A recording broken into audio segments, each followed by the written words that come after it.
আমার মনে হয় কি এই মুহূর্তে যারা ফোন কিনতে যাচ্ছেন অন্তত তাদের না 30,000 টাকা বাজেট নিয়ে তারপর বাংলাদেশি মার্কেটে ফোন কেনা উচিত। কেন বললাম কথাটা? 30,000 টাকার নিচে তো অনেক ফোন পাওয়া যাচ্ছে, বাট বস এইখানে কিছু প্রশ্ন আছে।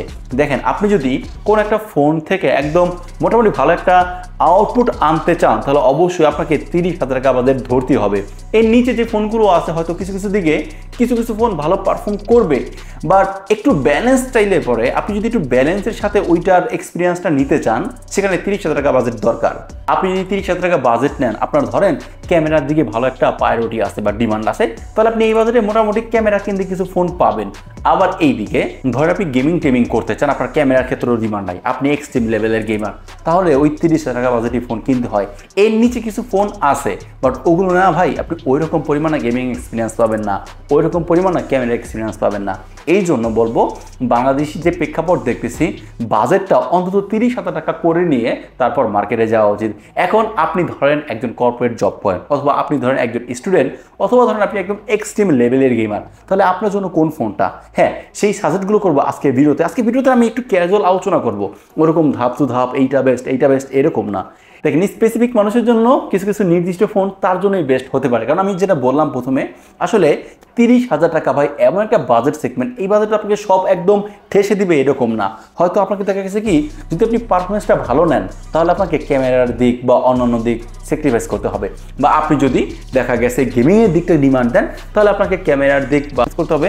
মানে আপনি যদি পারফরমেন্স চান তাহলে ক্যামেরা হারাচ্ছেন, আর ক্যামেরা হারালে পরে পারফরমেন্স হারাচ্ছেন।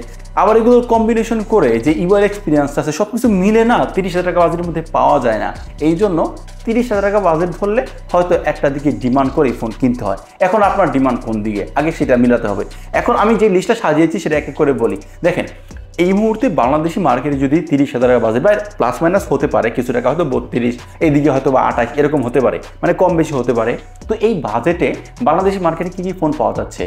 যদি আমি ক্যামেরার কথা বলি, যদি আপনার ক্যামেরার ক্ষেত্রে ডিমান্ড থাকে, আপনি ভাবেন যে না আমি একটু ফটোশ্যুট বেশি করি, সোশ্যাল মিডিয়াতে একটু বেশি ছবি আপলোড দিই, হোক সেটা ফেসবুক বা ইনস্টাগ্রাম, তাহলে আপনি এই বাজেটে বা 30,000 বাজেটে আপনি অনর 200 অথবা নাথিং 3A এই দুইটা ফোন দেখতে পারেন। এগুলো পারফরমেন্সের জায়গায় এরকম স্ট্রং না, আহামরি কোনো কিছুই না। গেমিংয়ের জন্য কখনো এই ফোনগুলো রিকমেন্ডেড না।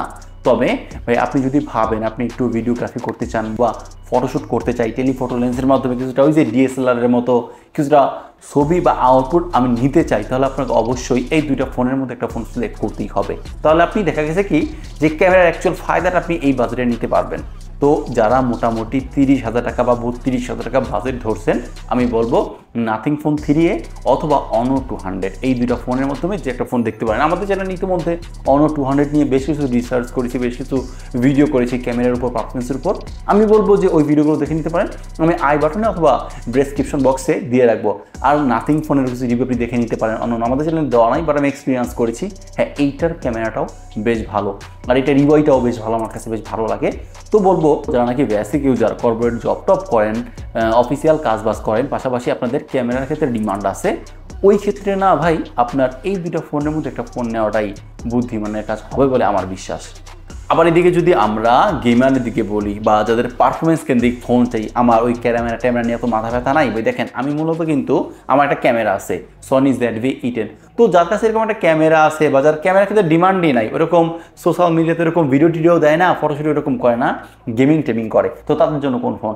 এই বাজারে আপনি বেশ কিছু ফোন পাবেন পারফরমেন্স কেন্দ্রিক। এই ক্ষেত্রে iQOO Z10 Turbo Pro 5G, হ্যাঁ অনেক বড় নাম, এই ফোনটা পেয়ে যাবেন, যাতে আপনি পারফরমেন্সের জায়গায় বা একদম এক্সট্রিম লেভেলের ফায়দাটা আপনি এই বাজেটের মধ্যে নিতে পারবেন। আমার মনে হয় না এই বাজেটের মধ্যে এর চাইতে ভালো চিপওয়ালা বা পারফরমেন্স কেন্দ্রিক বা প্রসেসরওয়ালা কোনো ফোন আর কোনো ব্র্যান্ড প্রোভাইড করছে। তবে অনেকে ভাবতে পারেন যে ভাই আমার বাজেটটা 30,000 টাকাই হচ্ছে না, তার নিচে, তাহলে আমি বলবো তারা কিন্তু Redmi Turbo 4 5G এই ফোনটা দেখতে পারেন। তাতে মিডিয়াটেকের Dimensity 8400 Ultra বা এই প্রসেসরটা ইউজ করা হয়েছে। তো এইটাতেও কিন্তু আপনি গেমিং এক্সপিরিয়েন্স বেশ ভালোই পাবেন।